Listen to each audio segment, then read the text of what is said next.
جس عورت نے مجھے پالا میں اس کو اپنی ماں سمجھتی تھی۔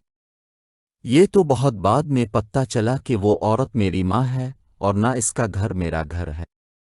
کوئی اور ہی تھی وہ کم نصیب جس نے مجھے جنم دیا اور دنیا کے خوف سے اپنی ممتا کے گلے پر چھری پھیر کر ایک مسجد کے قریب منہ اندھیرے چھوڑ کر چلی گئی تھی۔ سردیوں کے دن تھے لیکن پھینکنے والوں نے مجھ کو گرم کپڑے پہنا اور اچھی طرح چھوٹے سے نرم کمبل میں لپیٹ کر ایک ٹوکری میں رکھا تھا، یوں وہ مجھے خادی کے سپرد کر کے روپوش ہو گئے۔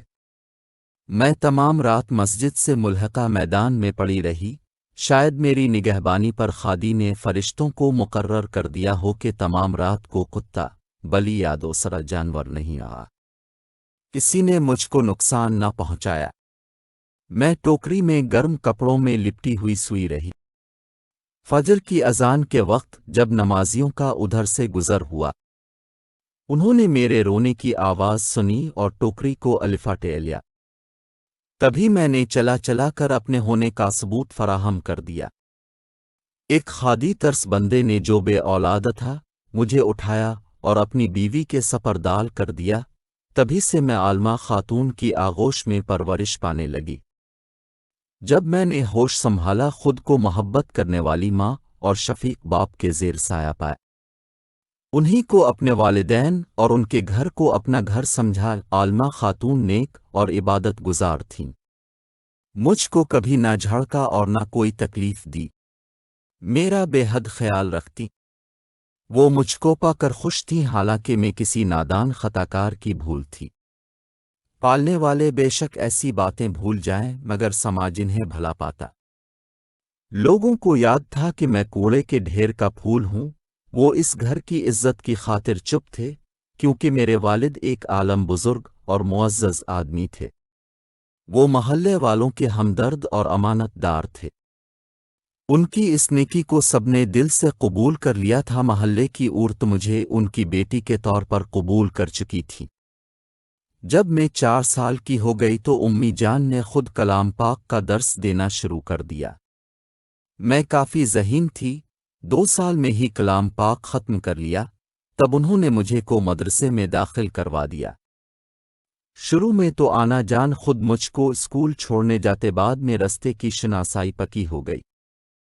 تیسری جماعت میں خود ہی جانے لگی۔ راستے میں آنے والے میدان کو اکثر دوڑ کر عبور کر لیا کرتی کہ دیر نہ ہو جائے۔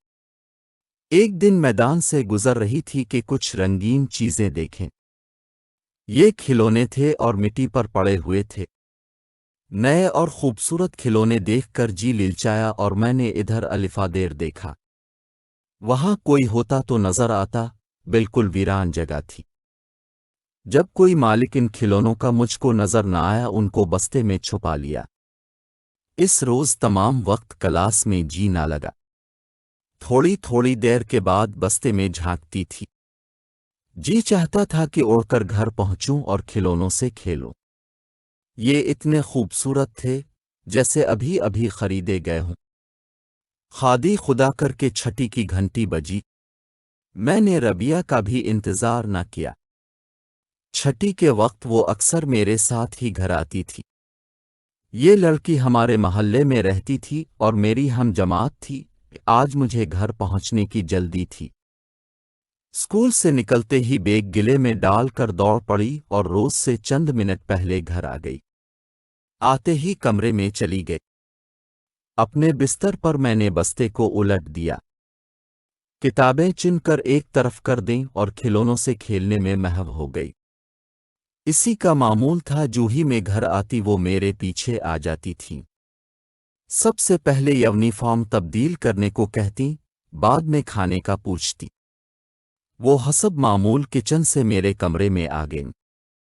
مجھ کو بستر پر بیٹھے دیکھ کر بولے، صادقہ کتنی بار تم سے کہا ہے کہ سب سے پہلے کپڑے بدل کر ہاتھ منہ دھو لیا کرو، تم پھر بستر پر چڑھ بیٹھی ہو۔ یہ کہتے ہوئے ان کی نظر میرے ہاتھوں میں پکڑے کھلونوں پر پڑی اور وہ حیرت سے بولے، یہ کیا ہے؟ کس نے دیے ہیں یہ کھلونے؟ کسی نے نہیں امی جان، مجھے یہ میدان میں پڑے ہوئے ملے ہیں۔ آخر تو کسی بچے ہی کے ہوں گے، کیوں الفا ٹلائی ہو؟